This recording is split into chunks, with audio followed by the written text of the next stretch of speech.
Did you know women are more likely than men to develop dry eyes, which may be due to hormonal changes during the menstrual cycle or after menopause, and the use of oral contraceptives? Give your dry, burning, or irritated eyes a daily refresh with Refresh Optive Mega 3 Lubricant Eye Drops, a preservative-free formula that provides fast-acting, lasting relief. Refresh Optive Mega 3 is safe to use as often as needed. Find Refresh online or in the eye drop aisle at all major retailers. Lowe's knows a thriving yard starts with quality care. Right now, get Miracle-Gro 3/4 cubic foot all-purpose garden soil for just $2. Was $4.58. Plus, get a free Select Ego 56-volt trimmer or blower with the purchase of a Select Ego 56-volt mower. The best yard starts with the best deals. Lowe's, we help, you save. Valid through 5/14. Excludes Alaska and Hawaii. Selection varies by location while supplies last. Welcome to Critical Hit, a Major Spoilers podcast. Thank you for checking us out and downloading us this week. I kind of forget how that goes. It's been so long since I've had to do that intro because we've been playing Achtung, Cthulhu in a very different way. I wanted to approach this this game almost like you were watching Saturday matinee movies. That's why we have that kind of like Amblin Entertainment type opening with, you know, your spooky musics. And boy, if people who are patrons have listened to the VIP chats, you know why that music changed so much throughout the throughout this gameplay, and why we ended up with the music that we did at the end. All I can say is, ooh, I'm going to shake my fist at you, algorithms. Anyway, we are done with Achtung, Cthulhu. For now, question mark, I don't know. But I wanted to take this time, this week, to share character reactions to this game. Now, this is interesting because typically in post-session play, I sit around and we talk with the players for a little bit to find out what they liked, what they don't like. Some of those conversations have been released in previous GM Roundtable episodes that you can hear over at patreon.com/major spoilers. These two, though, I kind of saved because they were kind of like wrap-up conversations, and I thought they were better served as the reflections on Achtung Cthulhu as a game system and me as a GM, my story, etc. So this is actually a combination of two different conversations. One immediately after 785, when Brian's character Valentino goes insane, and the other one immediately after 787, after we completed the campaign. And it's weird because when you listen to this first part, the one that we recorded after 785, it really feels like we're having a conversation about, well, 785 was the last episode, even though we had two other episodes or one other session to record. So why don't we take a listen to that conversation? And as a tee-up, remember, this is immediately after 785 when Valentino has gone insane.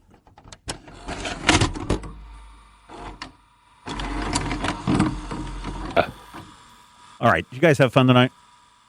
Yeah. Yep. Yeah. Brian, you okay with being crazy? Yeah. All right. Welcome to the club, man. Hey. Oh, but Brian's got a friend. Yeah. He sounds familiar too. I'm jealous because it seems very final, and I'm like, is Brian gonna get to make a new character? No, not enough time. Maybe not at this point. Yeah, not in this game. Maybe the next game that we play. Yeah. Well, were you thinking of coming back to this? I don't know. It depends on you Ever? guys if you enjoy it or not. I would probably, if we come back, I know not everyone is a fan, but there's a pre-gen that is pretty fun that has everybody going to Atlantis. Ooh. But I don't know if people are into that. When you say not everybody's a fan, you mean of pre-generated adventures? Yeah. Okay. The reason why I'm not a fan of pre-generated adventures is because I don't want to run them. Like, I don't judge anybody who wants to run a pre-made adventure. Absolutely. Like, yeah, well, I wouldn't get in anybody's face for that. Yeah, if everybody wants to, we can, or we can go to another system. I don't mind finding another system too. I guess my thing is, I'm trying to find something that is simple for people to grasp. Yeah. So that we can get into the fun part as opposed to spending 35 minutes on, now how do I do this again? How do you feel that this system did? You think you think maybe this one was too complex to begin with? I don't think so. It really is fairly simple, right? Roll two d20s and hit your distance. That's pretty simple. Shooting gets pretty simple. The problem is that I have is there is with a lot of the creatures, it's either a will plus resilience attack, right? Or a fear attack, or it is a hand-to-hand attack. None of the creatures that you've really come across, say for Nazis, are shooting back at you, right? Right. And so that at times feels very limiting, like, I forget which one it was, where it was just nothing but back and forth hand-to-hand combat stuff. And so that to me, it felt kind of limiting. We didn't really get a chance to explore the magic. I think the magic is the most complex part of this game because how it deals with, you have to take a certain number of fatigue in order to cast a spell, and that can wear your character out pretty quick. Like, if Brian had gone full-on spellcaster, at the end of every combat, he could be so worn out that he is just passed out. Not out of the game, but just passed out. And that's what's going on with your mother, is she's becoming more and more exhausted as she continues to generate her spells. Yeah, there's a fundamental contradiction to this game, I find. Which is? In that, and that may be my fault. No, I don't think it is. I really don't think it is. I think you are working very hard and doing a really good job of mitigating that. But it's that it wants to be like, it's like, this game is pulp. Yes. And also it's a game about losing your sanity because it's the Cthulhu mythos. And it's like, up until it got pretty late in things, like the Shadow never had to worry about this. Like, no, you know what I mean? It's like the thing that makes pulp is actually kind of like the lack of consequences. Right, and that's why I felt like the best game that we ran, or the best session that we ran that felt pulp. Well, there's two of them. The one where you guys were in the desert and you were down in the cavern rescuing the sacrificial woman, and the tentacle monster was coming in. That part of the story felt very pulp. And then when we did your cousin as what the heck is he? As the flying fisher? beaver? The fisher. Yeah, as the fisher. Yeah. That is the one that I liked because it was also just super pulp top to bottom. Yeah. It's like two grizzled cops and like a kid playing a superhero. Yeah. Yeah. There's a fundamental contradiction to Achtung Cthulhu in that it says it's pulp, it says it's cosmic horror, and it pulls very hard toward cosmic horror and not hard enough towards pulp. Which is fine. Like, by now, I feel like I know what this game is asking of me, so I'm not like sitting there frustrated. Well, I think there's I wish I could punch Valentino's madness away. Yeah. Well, I mean, yeah. Then again, I haven't tried that. Well, he's already gone. I mean, he's already gone too far, right? So if he had developed a scar, like his character is essentially out of the game. But had he developed a mental scar, then maybe smacking him across the face and telling him to snap out of it might have been a solution. But I think that there, at one point, it was a couple of sessions ago, where you figured out that if I just do whatever my base thing is, I know I'm going to generate more momentum that then Rob can use as bonus damage die for his gun attack. Yeah. And that's the point where I was like, ooh, this is kind of what you should be doing. Everybody should be working together to generate those momentum and use those momentum and those kinds of things.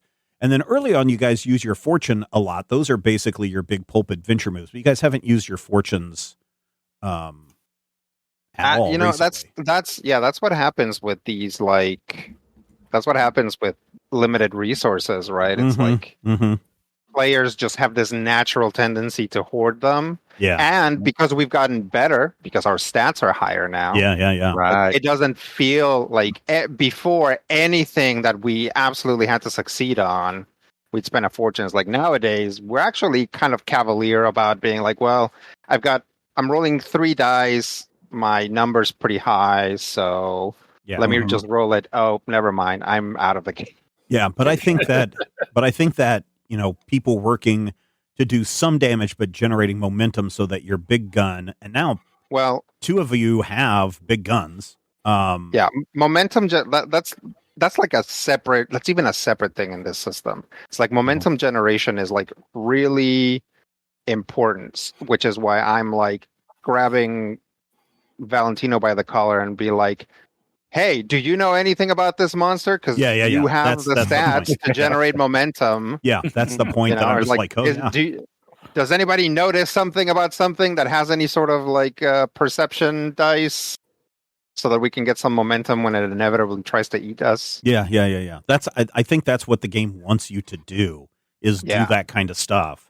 And then everybody is able to celebrate the victory together because everybody played a small part in blowing up the monster. Now, that being said, you guys have not been taking on like any high tier monsters. Yeah. Like, it seems some of these have like stress of like 22 times 2, meaning that it's not 42. You have to defeat them one time, and then you have to kill them all over again.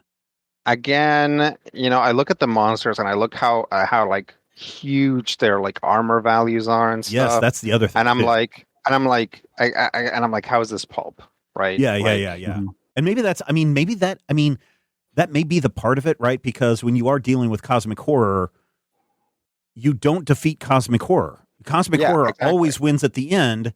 And that's why I didn't want to do, because we already did Call of Cthulhu, where everybody went mad. That's because we were idiots, Rob. But the point in that game is that you do go mad.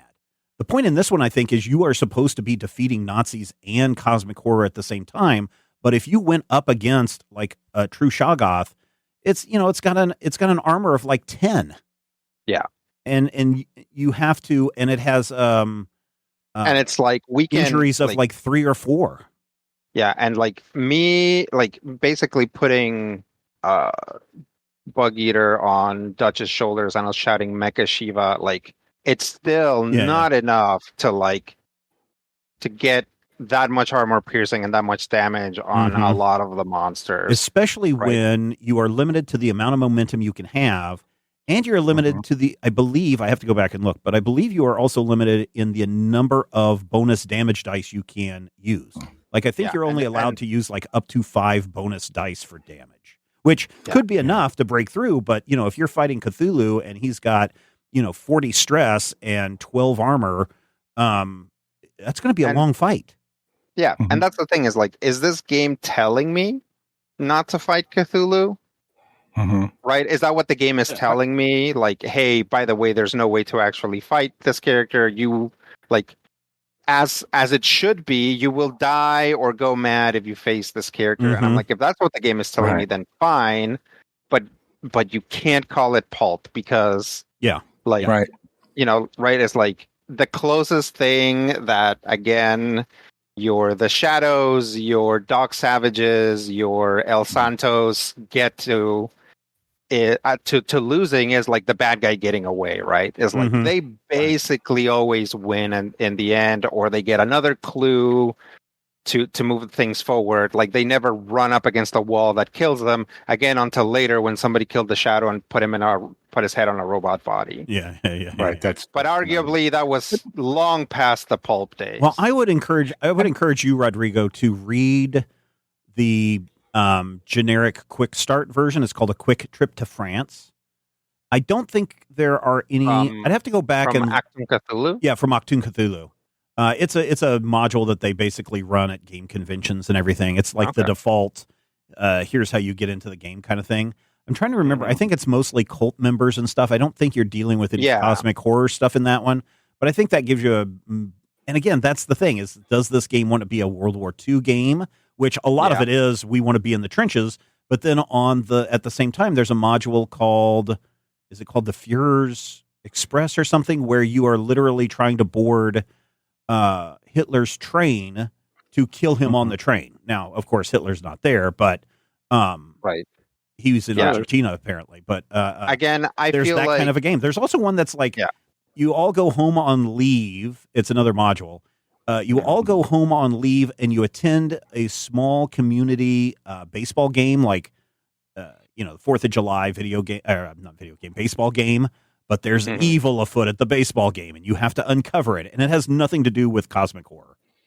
Okay. I mean, that's fine.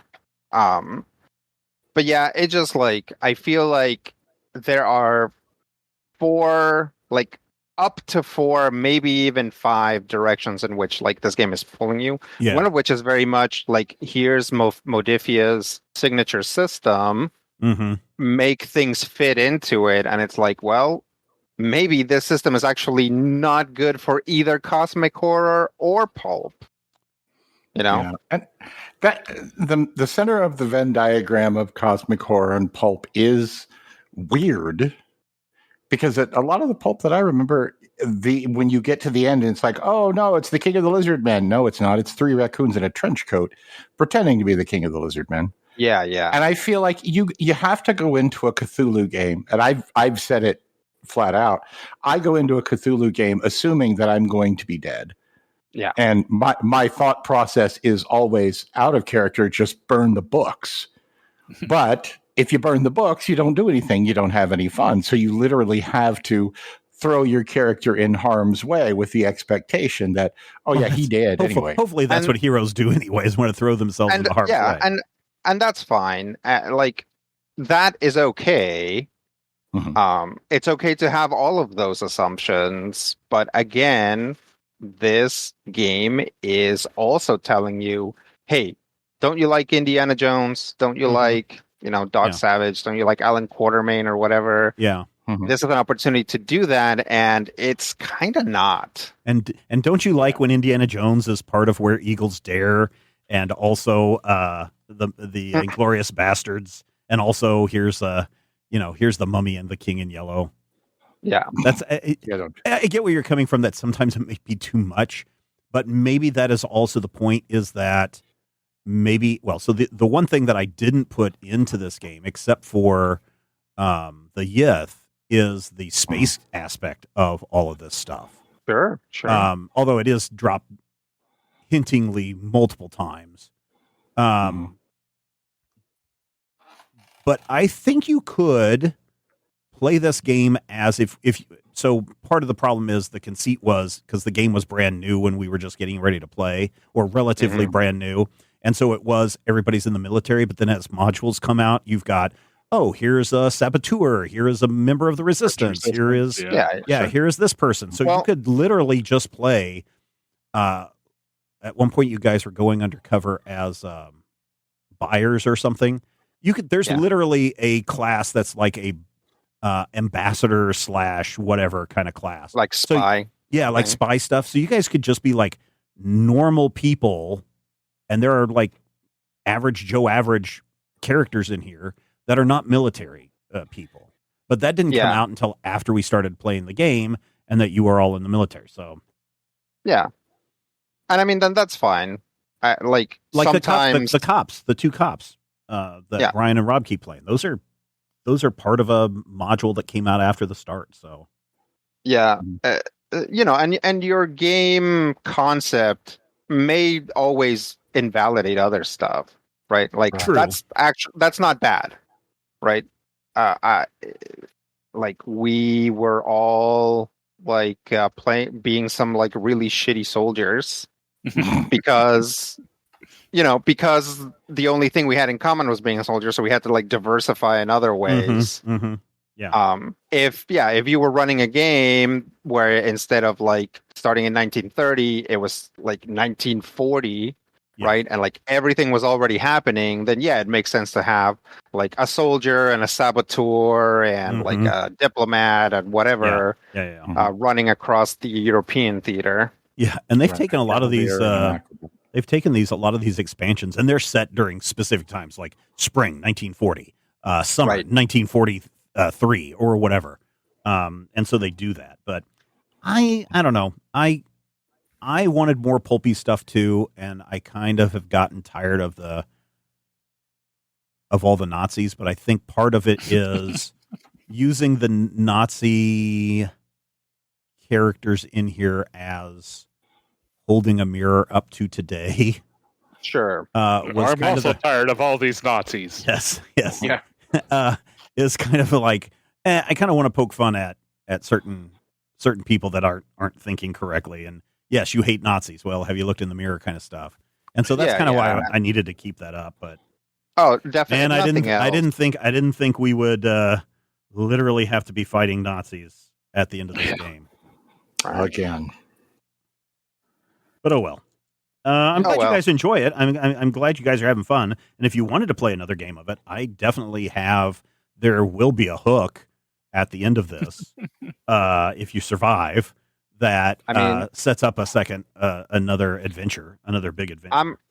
I'm having a good time. Like a lot of this, Steve, it is like, workload. Yeah. And how do you feel putting stuff together and stuff? Like after it's like I'm looking at Lancer and I'm like, Lancer's a lot lighter to run than D&D 4th edition. It doesn't seem like it, but it is because the NPCs are like a single box of like modular things as opposed to a giant stat block. 4th edition, which was like every monster is different. You have to read through their stats. You have to figure out what they do. Is like here, there's like just these archetypes that you can just tweak. Yeah. So that helps a lot, right? Yeah. Yeah. But I'm like, not everybody's going to want to run this, right? So it's like a big part of it, this being like really your first long-term campaign, you have to like think about it and be like,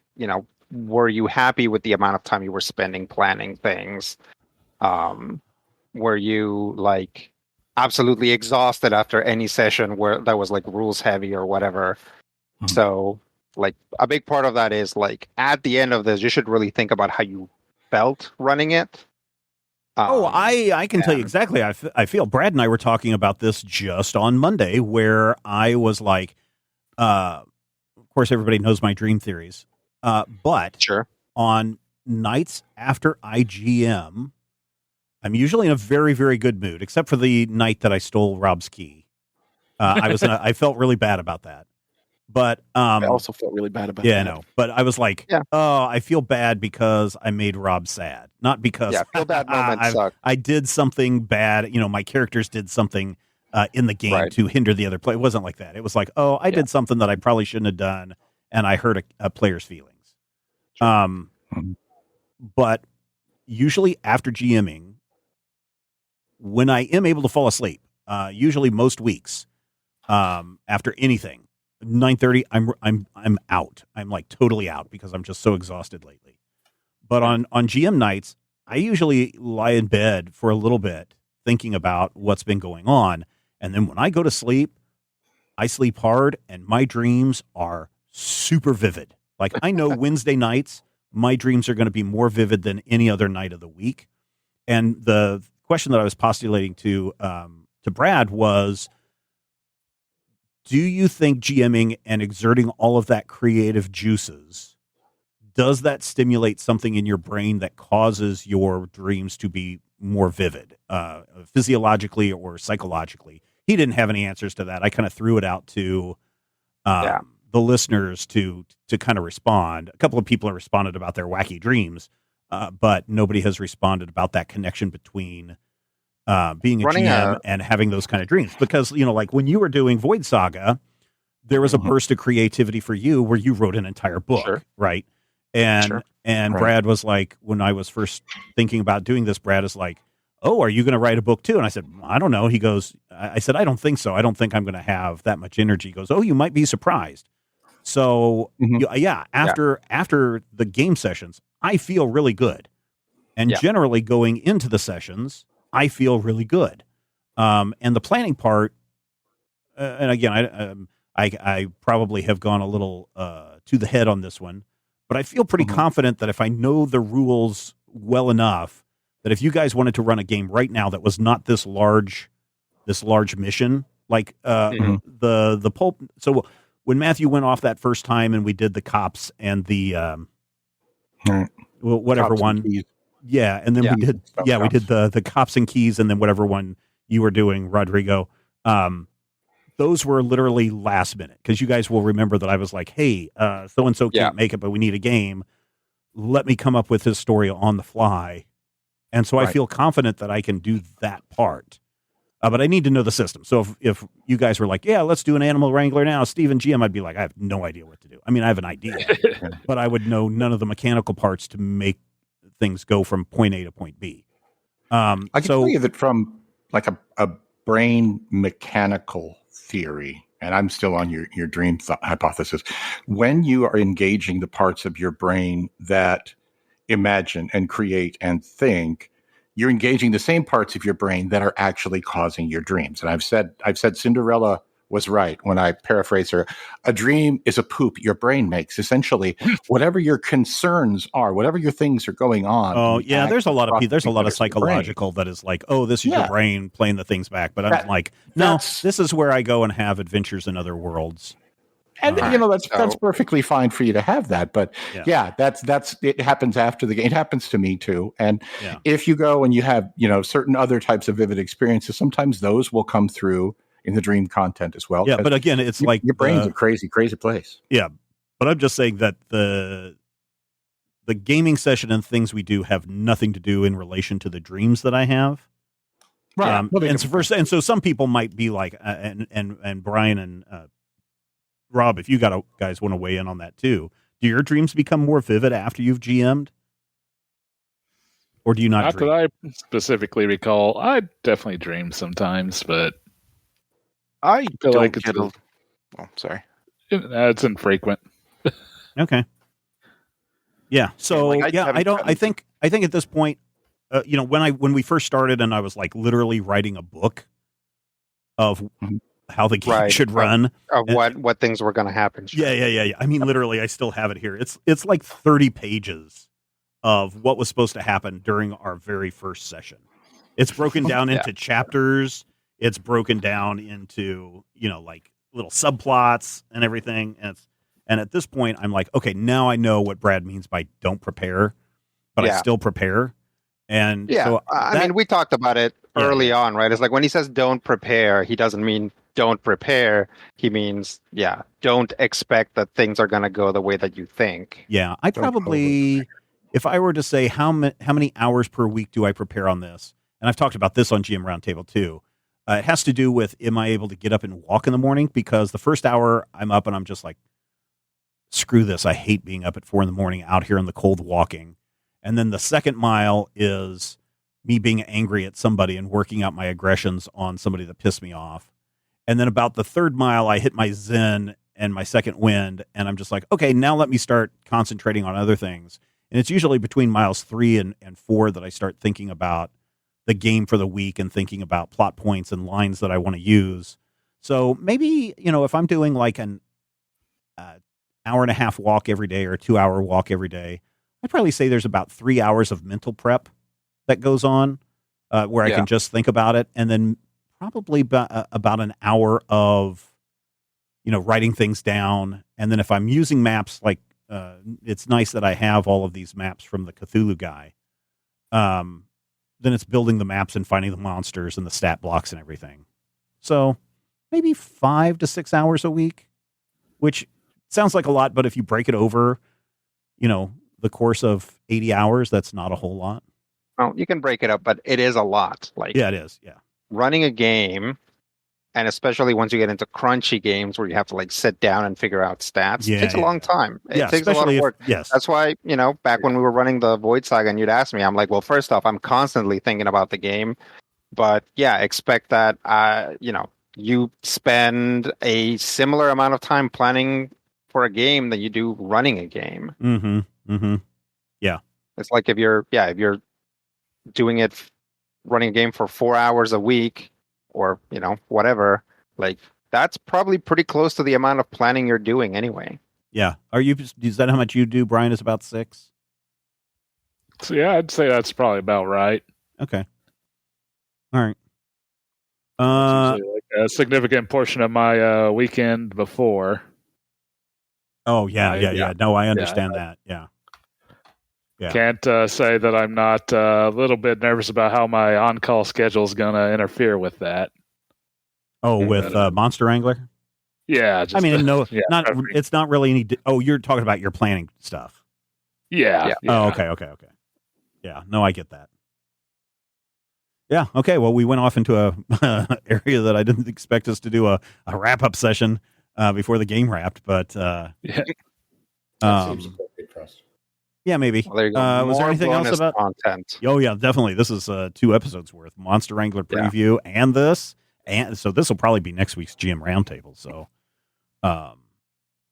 man, where do I put this? Do I just go ahead and release it as a bonus? Because I'm sure Brad may not have any thoughts. Maybe he will have thoughts on this. It may not be a short Brad one. listen to it, so he'll disagree with everything we've said.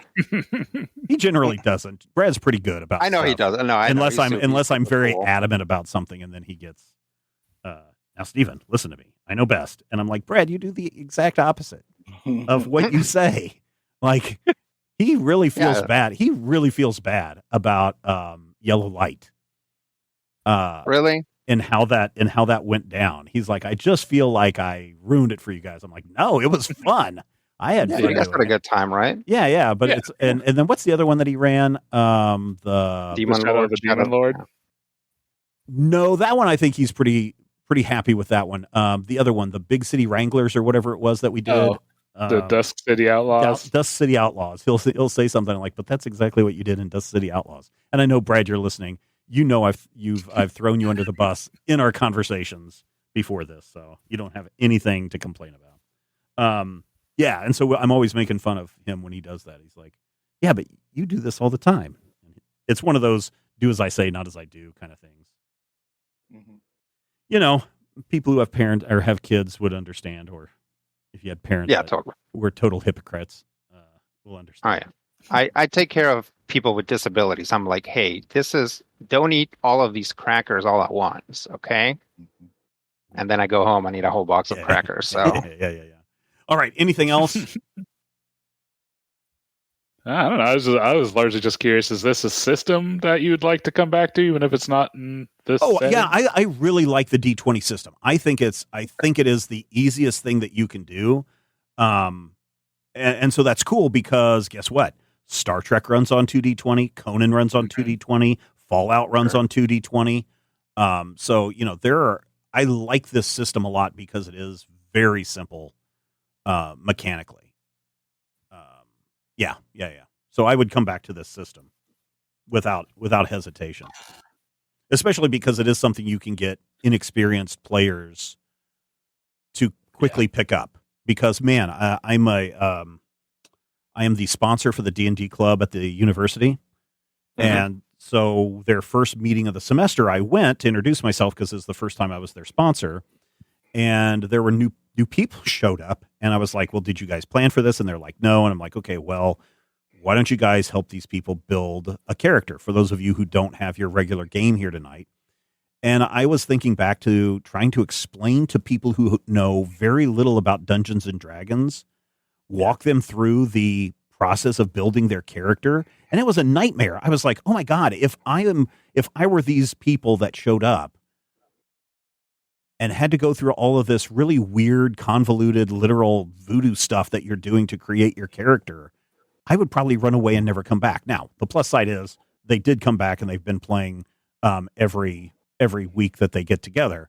But, that character building stuff and then trying to understand some of the mechanics of Dungeons and Dragons is kind of intimidating. Yeah. This one I don't think is as intimidating.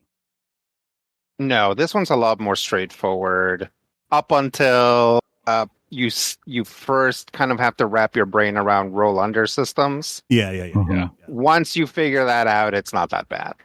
Stupid alligator. I was going to say, I had a long aversion to roll under systems for quite a while. I've definitely warmed up a bit more to it more recently. Because of this system? I mean, not just this system. I like there, with the whole resurgence of people like the old school Renaissance and other people, kind of throwing back to older systems. It's really become a lot more common again. Yeah. So, yeah. Do you like this system, Rob? Yeah. Okay. What do you like about it the most? Probably mostly the same thing. Their biggest reason why I like the World of Darkness system is that its skills aren't directly related to specific things or to specific you can attributes. mix and match. So you can mix and match to have something like a brawn engineering role where you're just like, I'm trying to force this thing into place correctly. Yeah. So you're. It's one of the complaints I have with D&D that is solved by this type of system. But otherwise, everything else is just everything works fine, and the system has been fun. All right, cool. All right, I was writing down Brawn plus engineering because I like that. So Yeah. okay, A little bit of progressive maintenance. Yeah, there you go. All right, guys. Thanks so much, and I guess we will see everyone in 2 weeks. Right. So that would be whatever day that is, and we will definitely be done by the 23rd. 23rd will probably be 23rd will, unless you guys all die the next session. 23rd will definitely be the last session. Let's get together in the off time, guys, and figure out how we're going to die. like we actually need to do that. Like we're barely hanging by a thread as it is. Right. I know we're not at the end, but I'm curious how everybody had a secret. That's one of the things that I asked you guys to do is have secrets. And I use that against each and every one of you. Everybody has a secret. Did you guys like that or not? Yeah. Okay. Yeah, it's because that's not part of the game. That was just me being, what can I do to make these people kind of paranoid about each other as teammates or, hidden secrets? Yeah, that stuff gets you into the game a lot harder, right? Like having something that the game then manifests back towards you is usually really helpful. There are some people, and I don't think there's anybody like that here, who really don't like that. Or rather, they have a sort of like they want to have like some sort of protection over their character. They're like, my character has like a sidekick or whatever. It's like you can never imperil the sidekick, or they'll actually get mad. Mm-hmm. Yeah. But I don't think any of us are like that here, and so anything that we give you to work with, like the assumption is it's going to come back in some way. Yeah. And I think it's. Go ahead, Rob. I'm going to be real honest, and I forget what secret I gave you or what it was used at all. I did. Oh, you know what? We may not have ever gotten to your secret because, and that is one thing that I do kind of kick myself about, is because we never went to Nebraska. But I think everybody else's were revealed pretty quickly. Secretly a chow. Achtung, Cthulhu, I'll have to go back and double check and see what yours is. The only thing I can think of is like I didn't join I didn't have permission to join the military. Yeah, I don't think that was. I remember like some vague family problems of no, I'm going off to do this, and mom doesn't know. Your mom and your uncle dad were arguing about it the whole time. It's Alabama. Oh, right. Nebraska's different. Uncle Grandpa. Your uncle, mom, and your dad were arguing. Yeah, I don't have it. Grandpa. I don't have it in my stack. Here we go. Betrayal. This is famine. Yeah. Betrayal. On Haunted Hill. Yeah, kind of speaking of secrets, I was considering doing paranoia when I was tasked with doing a game. Oh, okay. Yeah. Yeah, I don't know. I just kind of really have like the whole adversarial between the players aspect of that game was a real challenge for me. Well, but so I tried to, and over a podcast too. It's tough. Yeah. So I tried to make everything something that really didn't become adversarial, although I suppose if it was, so, hey, Doc is not really a doctor. You guys kind of went with that. You kind of just rolled with it that it's like, oh, yeah, I was tried to kill somebody and bring them back to life. You guys didn't really react to that. Nobody has really had. I was really thinking there might be some negative aversion to, oh, hey, this guy's parents is the one that's actually collaborating with Nazis, or he's rich. Like he didn't tell anybody that he was super rich. The thing is, not like, as rich as Valentino.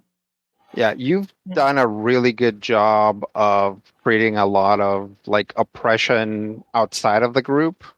Oh, right. So it's like, it's like, oh, Dutch's parents are the bad guys. It's like, well, that's not really Dutch's fault, right? No, and it's like Dutch doesn't even like them anyway. Yeah, and it's like the moment that we arrive at Arkham, everybody's coming after Doc, right? Yeah. And it's like, so we're like, okay, well, he's getting yelled at enough for what he did in his past. Like, as far as we've known him, he's been, a good person. So and if you think of trying to raise any corpses since we've been around, and if you think of the meta statement, like I was saying earlier about Nazis, the fact that you guys are not turning on yourselves also says something about how to deal with this kind of stuff when it comes out at you in the world. Yeah. So, somebody did make somebody did make an odd comment about, the secrets that have been revealed, and then they're like, oh, and nothing ever happens to Valentino. I'm like, yeah, it has. He has 3 permanent scars. Well, specifically about his sexual orientation. Right. That's not been like, certainly Sally does not care for Doc, and Section M and Eisenhower are always leery of Carlos because of the Arbogast name. And so, but then everyone is just kind of bypassing sexual orientation for Valentino like it's not a big deal. And honestly, if you go to Germany before the Nazis took over, it was totally not a big deal. Things swing back and forth, and like right now, it's like we're actually like we're heading in the game world, right, in that timeline. Yeah, we're heading towards a more conservative place from the 20s, which were very like open. Yeah, very much so. And it's like there's like people think that that society is conservative and it just gets progressively more liberal, right? Obviously, we've recently been disabused of that notion, but for a long time, like the general idea was things were conservative and they just keep getting more liberal. So people still think about that when they're like, oh, surely being gay in that time would have been terrible. And it's like, well, there were no legal protections for gay people. It's like, yeah, but also there were no legal like attacks on gay people, right? Like, you need the protections once society has decided that this is bad. Yeah. Right. Yeah. And it's like a bunch of like some moral outrage, as long as like the government isn't throwing you in jail for it, doesn't matter that much. Yeah. And I'm not a historian on all things, what was going on in France, but that also seems to be that Valentino spent a lot of his time in France, also probably pretty liberal about those ideas. Well, and that was my take with Dutch, is like Dutch has actually spent a lot of time with like rebels and malcontents and artists. Yeah. So it's like absolutely like anybody who is like non-conforming in any way ends up in those crowds. So it's like, oh, like this guy's gay. It's like, oh, has he blown up any government buildings? Because he's like way behind everybody else I know who's gay. Boy, his point system is really falling behind. So, all right.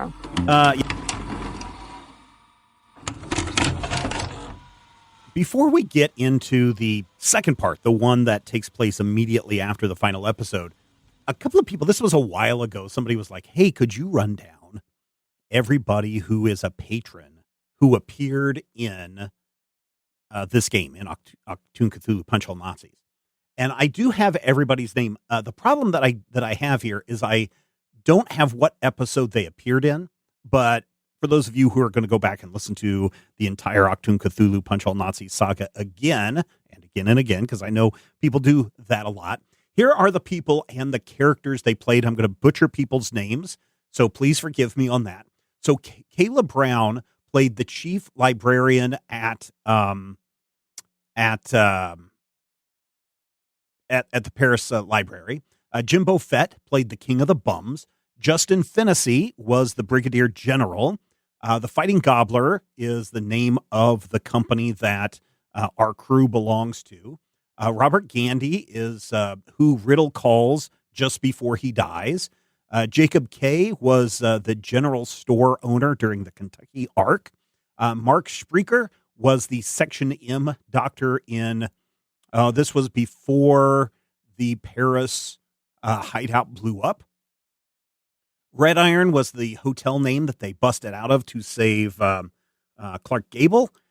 Pontus Halion became a recurring character as the astronomy researcher and friend of Antoine and Valentino. Riddle was the bookstore owner.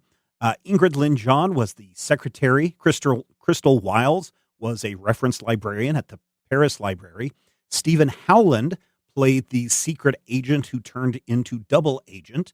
Mark Smith was the mayor during the Kentucky arc.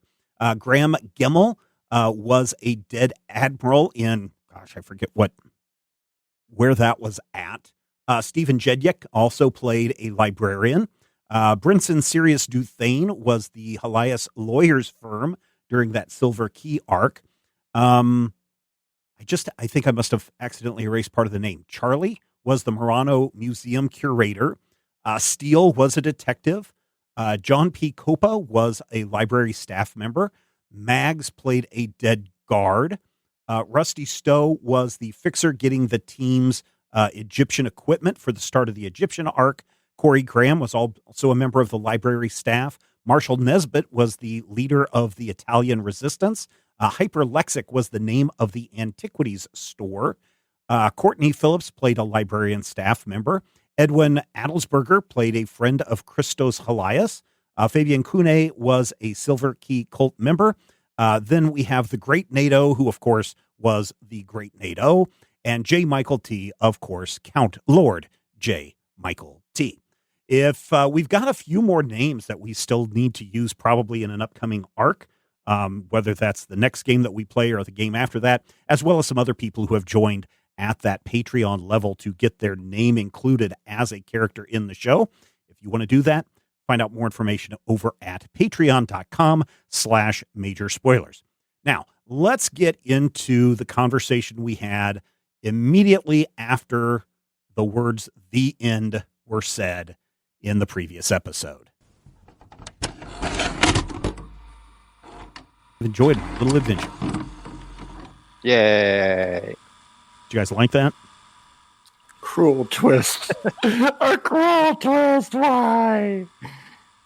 I mean, I asked you what the last thought was. Insane. Yeah. And you got exactly what you wished for. You didn't tell me it was a monkey's paw.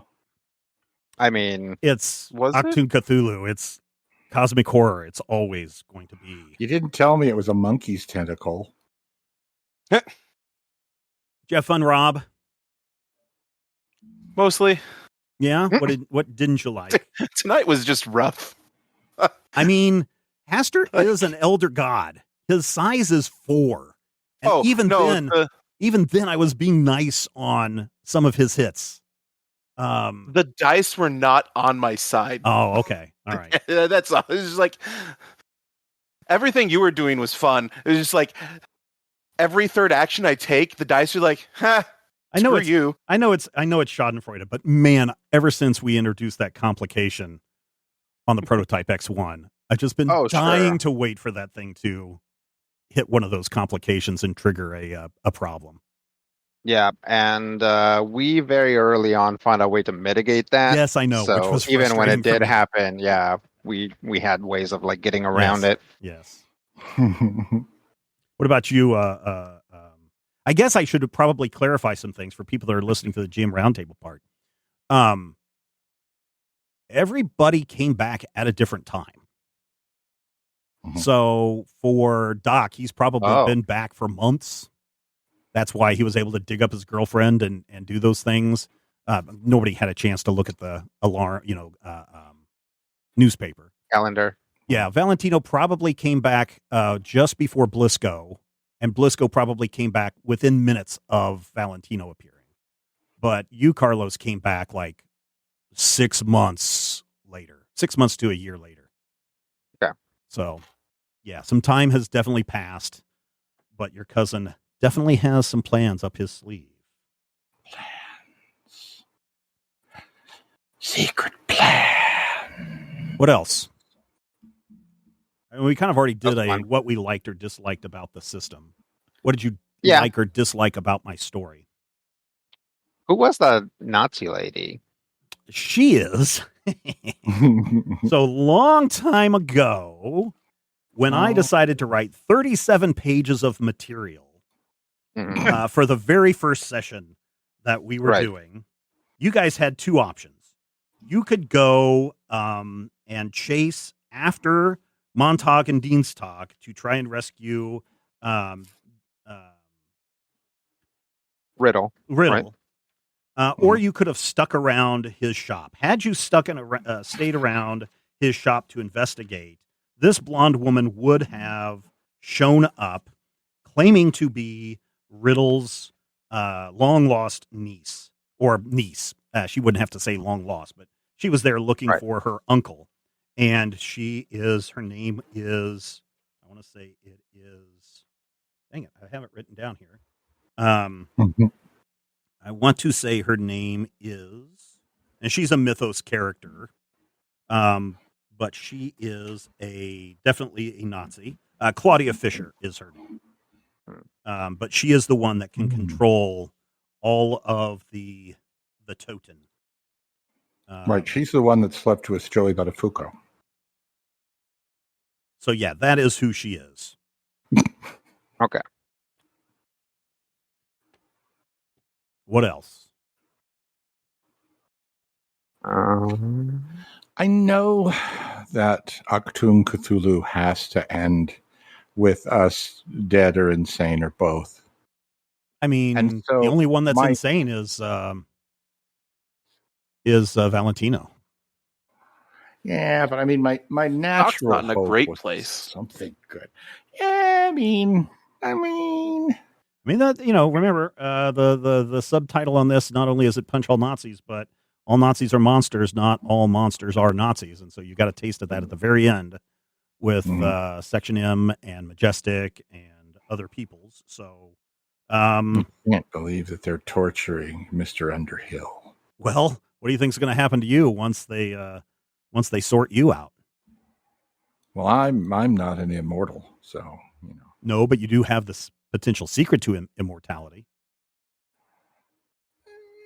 I have the secret to immorality, and that's about it. Well, we're talking about Doc. We're not talking about you.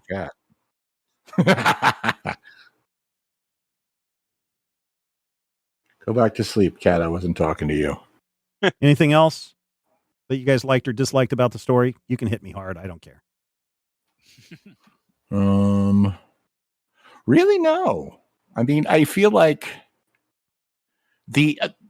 I have said from the beginning that the amount of work that you put into that initial 37-page document, I'm not sure it's 37, really, but it's definitely in the 20s. Yeah. You know what you mean. It's given you a really strong kind of a framework for what you want to do, so that when you came to the point when it's like, now I have to vamp, I have to fill some time, or I don't want to do what I was planning to do, I'm going to do something different. It really, it gave you the confidence of the setting, even though we're all learning the game together. I think, does that not happen to all the GMs once you kind of figure out the structure of your world? Yeah. I mean, we're about to get a 97-page document from Rodrigo, which is probably kind of similar to what I've done, but you understand the world and all the factions and all the things that are in on that. And so if you have to and so your future notes are probably not going to be as detailed because you don't need it, because you've already built that world in your head and know what works and what doesn't work and what things are going to, function if you have to go off and improvise. Every once in a while, somebody will ask me something like, how do you come up with names for towns? And I'm like, well, the way that I do it is first I create the last 100 years of culture that have happened in that area, and then it's easy to name the towns. Yeah. Yeah. I Right. think And that's when you know your source material, both from the game and from what you're creating, it's a lot easier to generate new things and to have NPCs react in ways that make sense. we talked about the world of Achtung Cthulhu before, and that it's not so much. I mean, that it tries to be pulpy, but it's really more of a World War II tactical kind of thing. Yeah. People can go into different areas, but the favorite games that I had were the ones where literally I had zero prep time, less than an hour to prepare to do those side adventure ones where we got introduced to Carlos's cousin as the pulp hero, where we got to meet the two detectives multiple times, the Silver Key adventure, and I think there was one more, right? Or was it just those three? I really enjoyed those because they were last minute, kind of like, let's cobble together something and see if it works that way. But it also fit within the greater context of the story. And that's the thing, when you fly by the seat of your pants, sometimes you get to enjoy the reveal in a way that your players always get to.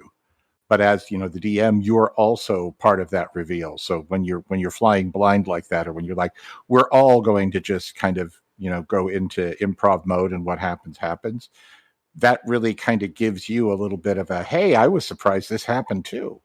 And I've always loved that about the game. I love that about every game, is the point where the players do things that freak me out or surprise me or make me think I would have never done that. Which is why, you four idiots are so much fun to play with, because every one of you does things that I would never do in a way that I would never do them, and makes it work. And it's so awesome to just like sit and watch the brains going and go, yeah, I do this weird stuff over here, and I hope that's cool. So Sure. Yeah, seeing Steven, in this full-on role, and I think isn't this like your fourth game that you've DM'd for us now? No, I've only done like a second game. This is only my second one, because the first one was what the hell did we call that? It was the GM's workshop. Yeah. Mm-hmm. Something like that. So that was that game, but that was just one session because that's all the time that we had for that. And then this one. So yeah. Oh, yeah. Well, then Steven didn't give himself anything in between. He went from like a what the heck is this thing to like one game where there was like a fair amount of hand holding, at least in the planning stage, to like a full multi-year chronicle. Yes, and now my hero's journey is complete, and now Critical Hit has come to an end. I started out a novice. I walk away a little bit better than a novice. The master. Yeah. So I'm glad you guys had fun. There are people out there going, what? I mean, they already know. They've been listening to the GM Roundtable for since this campaign began, except for one guy who's just like, yeah, I'm just on episode 3 of Punch All Nazis today. I figured I'd binge it all, and I'd be able to catch up by the time you guys got to the end of the game. Like, well, yeah, pretty much. You better hurry. You better hurry. It's all bingeable now. Yeah, I enjoy this. I like the cosmic horror stuff. It can get a little bit too grotesque. And I know some of the descriptions I've used are getting into that range, but not quite like what I have heard other people get into. So I don't want to go that far. I have nothing against Rob Zombie as a person. I think he's very creative. I think he has a good idea and love for the horror genre. I just can't stand his movies because they're just too far over the top as far as the goriness goes. Yeah. And the Munsters is a completely different discussion. But yeah, I just, I don't want to go that far. And unfortunately, when I go looking for horror movies to watch, a lot of times I'm like, is this going to be too gross, or is this going to be just tipping the iceberg of, the unknown? And I think it's the unknown that really is interesting, even though it may have things like, there's this movie that I really got into that is kind of like a King in Yellow type movie. It's called The Empty Man. It's based on a Boom Studios comic book. Mm-hmm. And in the opening segment, there's a person who cuts their own throat open. Mm-hmm. And that's pretty pretty intense moment, but it's not like a Kill Bill scene where, you have 22 minutes of blood splattering all over the place. That's Sure. the stuff that is just like me. I'm kind of like Carlos in that way where it's like, woo! Yeah.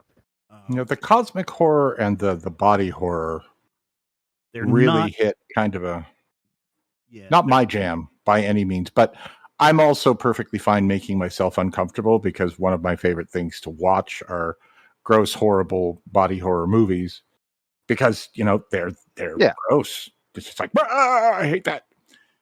But I'm also like, I'm that person who doesn't like the cosmic horror just because, we've always joked 15 years ago or so, Rodrigo changed his name in the chat to the universe which hates you. But this is literally a universe that hates you. Elder beings trying to destroy and eat you. It's not, and that you're going to be like crushed in the wheel. It's just like, yeah, I think part of that isn't that it's the universe that hates you. When you're dealing with cosmic horror, it is the universe doesn't care about you. It doesn't even acknowledge you. It's like the universe, or cosmic horror, the elder gods, Yog-Sothoth, they regard you in the same way that you regard an ant. Yeah. Right. And they're very surprised when you get killed by ants. Yeah. Right. Yeah. So yes, very much the cosmic forces of the universe get mad because it means that somebody left something in the sink for way too long and now I have to put out traps. Maybe. That makes sense. Maybe. I mean, sure. I mean, the cosmic horror has laid out, the elder gods have laid out arcane knowledge that opens up or gives mortals humans. That might be your ant traps. And sure enough, here come the humans and the cultists. And of course, gods love to be worshipped. And so they do like their cultists who are killing in their name and doing those kinds of things. So probably the last decent cosmic horror thing that I saw was Annihilation. Yeah. That gets into a little bit into the too gross for me parts. Mm-hmm. Sure. That's why. I think it's good cosmic horror because that's the thing about horror, like parenthesis non-cosmic, is that partly the knowledge of the thing, of the monster or whatever, is important in there. Like they tell you the rules for how to kill a werewolf. Yep, I was just thinking that. Are you actually going to be able to kill a werewolf or kill a vampire or survive the night in the spooky house if you do X, Y, or Z? Maybe, maybe not. Like it's horror, you might die, right? But cosmic horror, by the time you realize you're in a cosmic horror situation, it's already too late, right? There are no handlebars, there are no rails. It's like the moment you cross into the field, there was never anything you could have done. Yeah, after that, it's a point of no return. The minute that you guys saw Shoggoth, too late.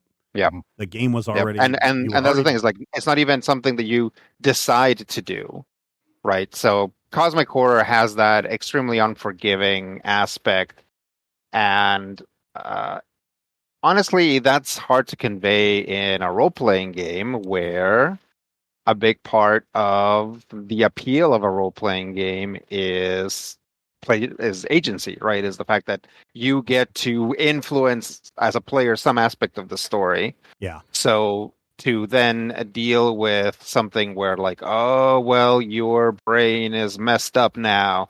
You're like, okay, well, I guess I got to play somebody whose brain is messed up now. Maybe I didn't want to do that, or I didn't go in thinking that I was going to do that. I'm not saying that any of us did or didn't. I went in with my brain messed up from the beginning because I knew. Yeah. You can't do and that's Infernal looks. Yeah. I mean, that's the thing about cosmic horror is that it's an interesting thing to play in a role playing game, and when you play Call of Cthulhu, the game is very much geared into the spiral where you just continue to lose something, right? Some value of your character until they're basically unplayable. In this game gives you a lot more agency. Once our stats got high enough, it was over. We were basically able to do things. Mm-hmm. And so not to get into Achtung Cthulhu's paradox again too much, but yeah, it's like this is a game that wants you to do things. Like the game wants you to do things, but also it's cosmic horror, and there's kind of this thematic thing that pulls away from that. Yeah. And Steven, I think you walked that really well. Oh, thank you. I never. It's like in the times when like cosmic horror things happened. I didn't feel like my agency was necessarily being taken away. I was just like, oh yeah, I'm familiar with this.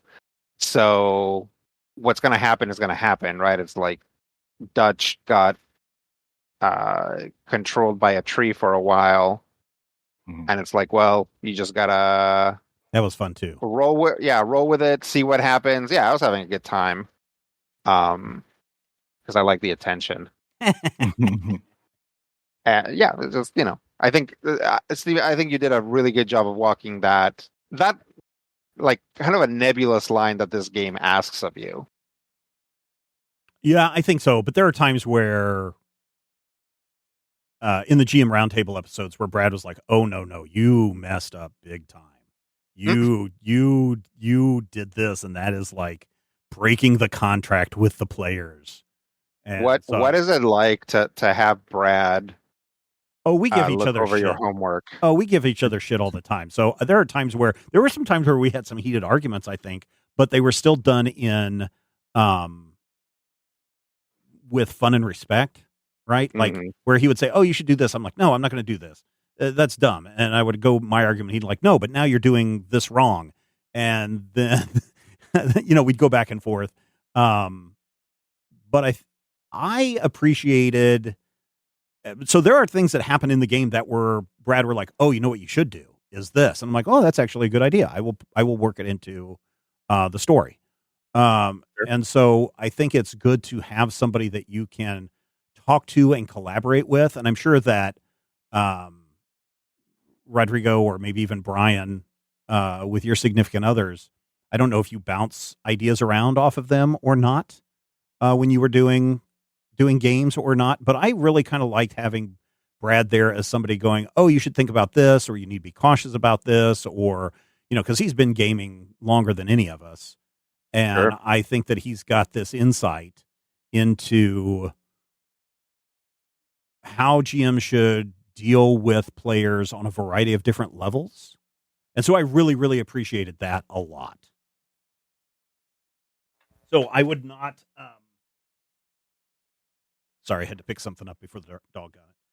I would not say no to, somebody who wants to lean over my shoulder and say, "Oh, you wrote 27 pages. You're doing that wrong.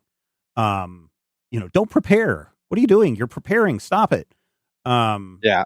And then just discussing, like, if I've got a frustration with something that happened, being able to talk that through to somebody who's gone through that, I think is really kind of a good thing.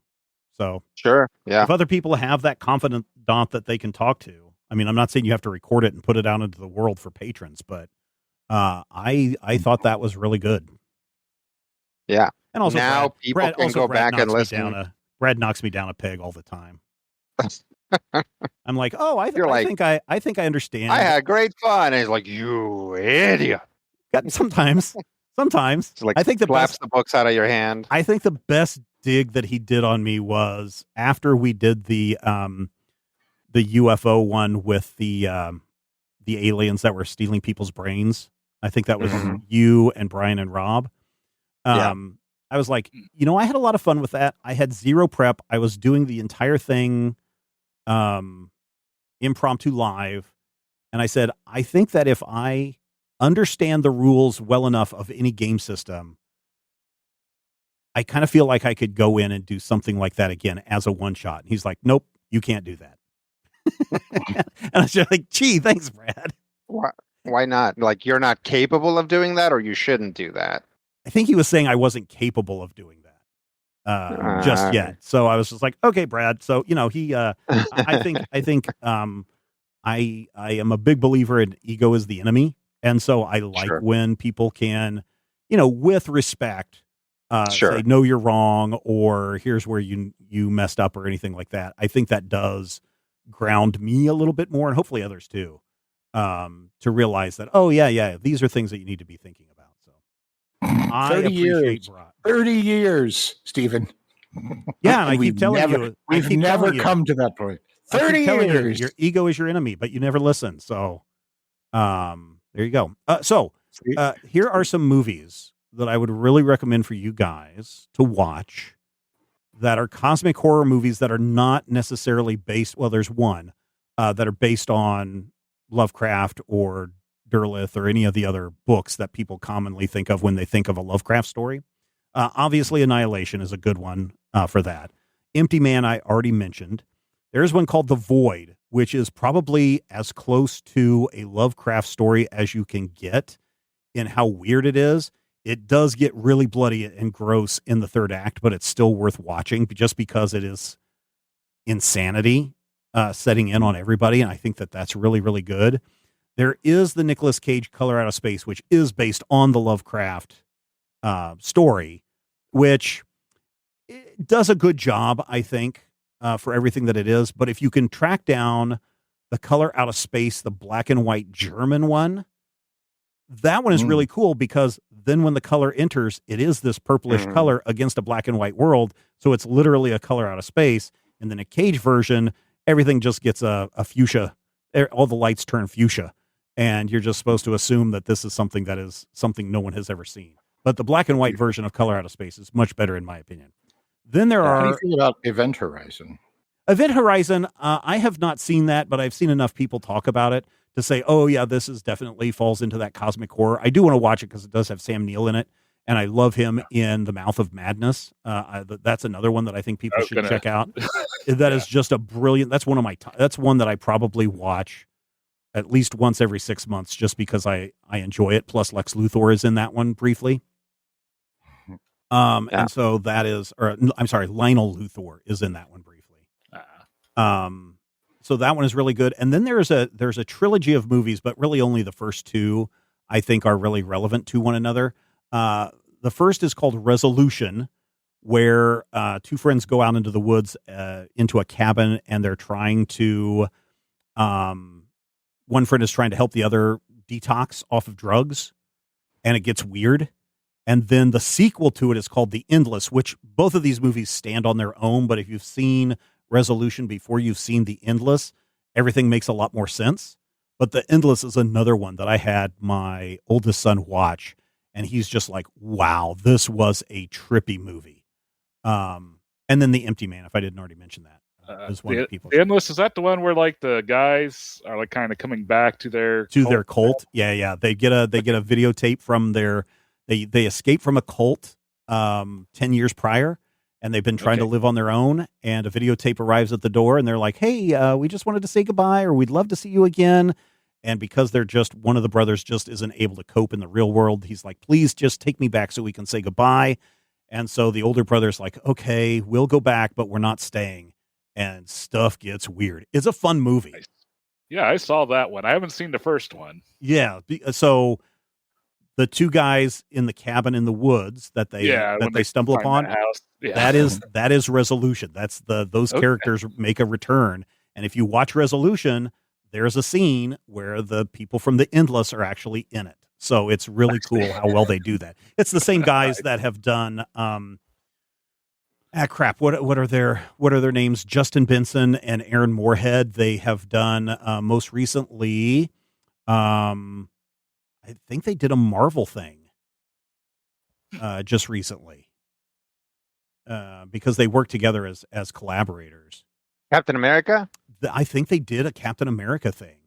Oh no, they did. They were executive producers on Daredevil Born Again.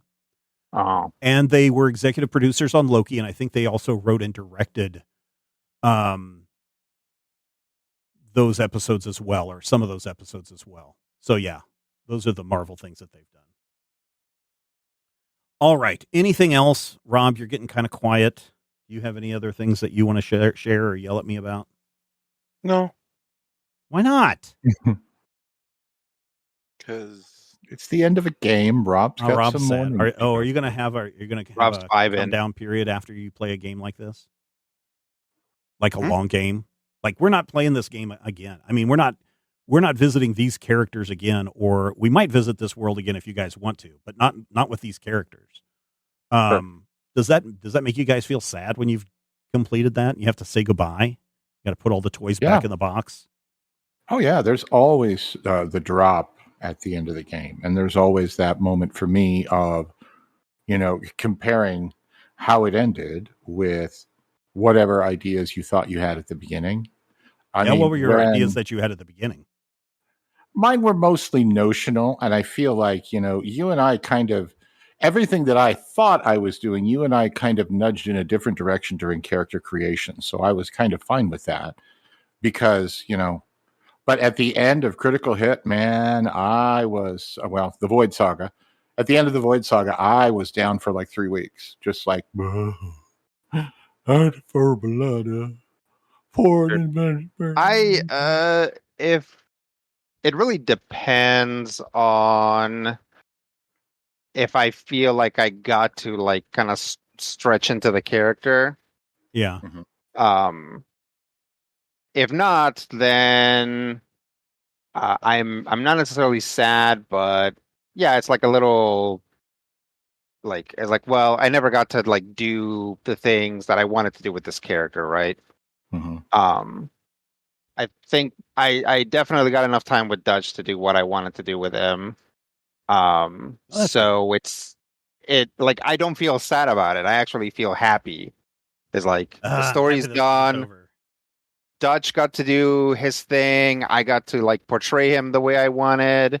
If I had it all to do all over again, there might have been some stuff that I would have done differently. Yeah, but I'm very comfortable with where Dutch ended up. Fighting crime with his cousin. Yeah. So I don't. I'm not sad. I'm like, cool, nice. I got to do the thing. Like the game happened. This was a good experience. How do you guys deal with the GM? So like we didn't develop a whole lot of backstory stuff. I mean, we had some, like, I think everybody came to the table with enough of a backstory about, their family or their surroundings or whatever. And then, I had to sometimes go with, well, I think this is probably the way these characters would act given the information that I have. But I don't think that I, as a GM, should go to Rodrigo and say, hey, what would you think if your mother really fell under the spell of your dad and was really into this whole thing of the rich being the dominant force on the planet and using these mystical powers? So there are lots of different ways to run a role-playing game. And there are people and there are games in which people will say, yeah, here's my character. Also, his mom is a witch, but he doesn't know. Right? Yeah. And, they're like, I think it would be cool if this happened and this happened. And then the game sort of picks up from there and they do kind of check in to see, like, is this good? Is this bad? I think, our style comes from this idea of like surprising the players and like, so you don't tell them a lot of the stuff that's going on. Mm-hmm. Once we create an NPC, it becomes the game master's toy. Yeah. I roll with it because I did it to you and I did it to... Yeah, that's right, you did it. To Adriana, and I did it to Sam, and I pretty much done it to everybody at the table at some point.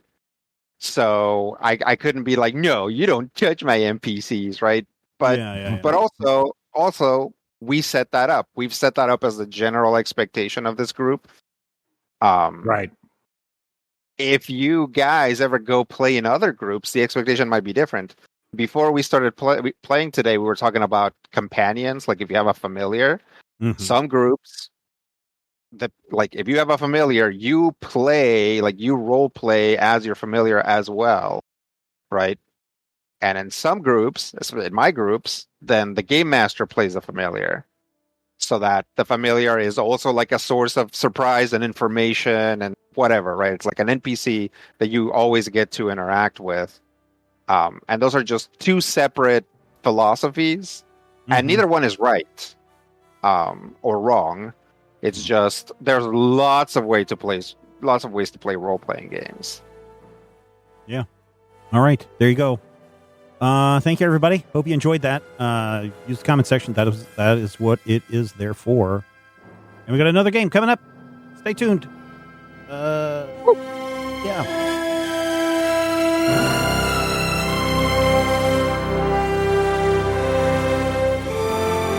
And that wraps it up for this installment of Critical Hit. Thank you so much for downloading and checking us out this week. Questions, comments, thoughts, ideas, reactions, whatever.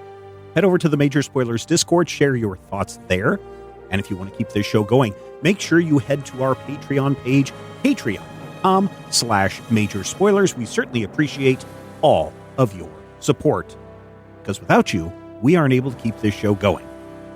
Speaking of that, we have run into some scheduling issues, whether it because of May issues, whether it's because of medical issues or technical issues. We are a bit behind, so I don't know if next week or the next couple of weeks are going to be skip weeks or not. I just want you to know that we are working very hard to create new shows for you. Take care, everyone. Critical Hit is a production of Major Spoilers Entertainment, LLC. It's produced and edited by me, Stephen Schleicher.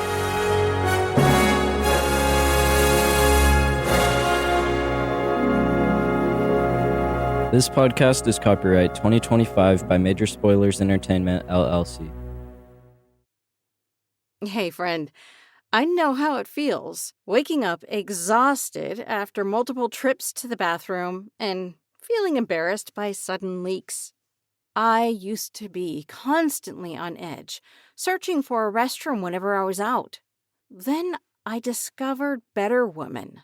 I was skeptical at first, but 2 months in, everything changed. I experienced improved bladder control, no more heart-stopping moments when I laugh or sneeze, less urge to go, deeper and more restful sleep. I finally felt like myself again, confident and in control. Better Woman is natural, effective, and trusted by women for over 25 years. Ready to take back your control? Head over to BeBetterNow.com to order your supply today. That's BeBetterNow.com. These statements have not been evaluated by the FDA. This product is not intended to diagnose, treat, cure, or prevent any disease. Use as directed. Individual results may vary.